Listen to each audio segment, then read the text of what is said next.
Bismillahirrahmanirrahim. Assalamualaikum warahmatullahi wabarakatuh. Perkenalkan, nama saya Relvi, NIM G701-20103, mahasiswi jurusan Farmasi Universitas Tadulako. Pada kesempatan ini, saya akan menjelaskan tentang biotransformasi, farmakodinamik, dan farmakokinetik obat ampisilin. Ampisilin tentu tidak asing lagi di telinga kita. Jadi sedikit penjelasan, ampisilin merupakan antibiotik yang digunakan untuk mencegah dan mengobati sejumlah infeksi bakteri. Obat ini digunakan untuk mengobati infeksi saluran pernafasan, infeksi saluran kemih, meningitis, salmonellosis, dan endokarditis. Baik, untuk yang pertama yang saya jelaskan tentang biotransformasi. Jadi, biotransformasi adalah perubahan atau modifikasi senyawa kimia oleh enzim atau sel mikrob. Proses yang diinginkan dari biotransformasi adalah pembuatan suatu senyawa maupun menghilangkan senyawa tersebut. Nah, ampisilin ini kan merupakan turunan dari penisilin. Jadi pada rumus strukturnya itu ampisilin mendapatkan tambahan NH2 atau gugus amina. Ampisilin merupakan golongan antibiotik yang turunan dari penisilin.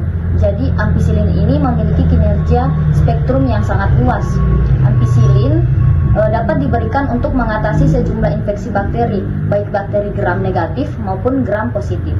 Baik, selanjutnya untuk farmakodinamiknya. Jadi untuk mekanisme kerja obat ampicillin dimulai ketika obat terikat pada reseptor primer protein PBPS dan secara cepat menginaktivasi protein tersebut. PBPS berlokasi di bagian dalam membran dinding sel bakteri dan memainkan peranan penting dalam siklus sel, serta pembentukan morfogenetik dari dinding sel peptidoglikan. Fungsi peptidoglikan adalah mempertahankan integritas dinding sel pada lingkungan yang hipotonik.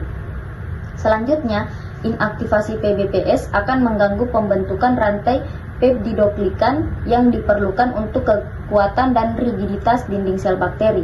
Gangguan terhadap sintesis dinding sel bakteri mengakibatkan melemahnya dinding sel sehingga terjadi lisi sel dan kematian sel. Yang terakhir untuk farmakokinetik. Farmakokinetik ampisilin dimulai setelah obat dikonsumsi per oral dan diabsorpsi di gastrointestinal. Obat menjalani siklus enterohepatik dan diekskresikan ke urin dan feses. Obat yang diberikan secara parenteral segera didistribusikan ke seluruh tubuh dengan konsentrasi puncak obat tercapai lebih cepat dan lebih tinggi daripada obat per oral pada dosis yang sama. Yang pertama untuk absorpsinya. Obat ampicillin kurang diabsorpsi secara baik di gastrointestinal apabila dikonsumsi bersama makanan. Absorpsi obat dalam perut kosong adalah sekitar 30-55%. Konsentrasi puncak obat dalam plasma darah terjadi sekitar 2 jam. Jadi dengan kata lain, obat ampicillin ini lebih baik dikonsumsi dalam keadaan perut kosong.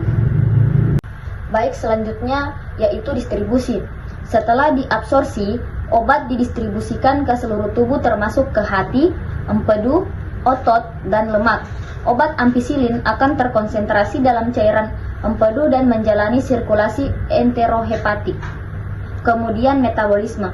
Sebagian besar obat ampicillin tidak dimetabolisme. Sebagian kecil obat dimetabolisme dengan cara hidrolisis cincin beta-laktam menjadi penisilosic acid.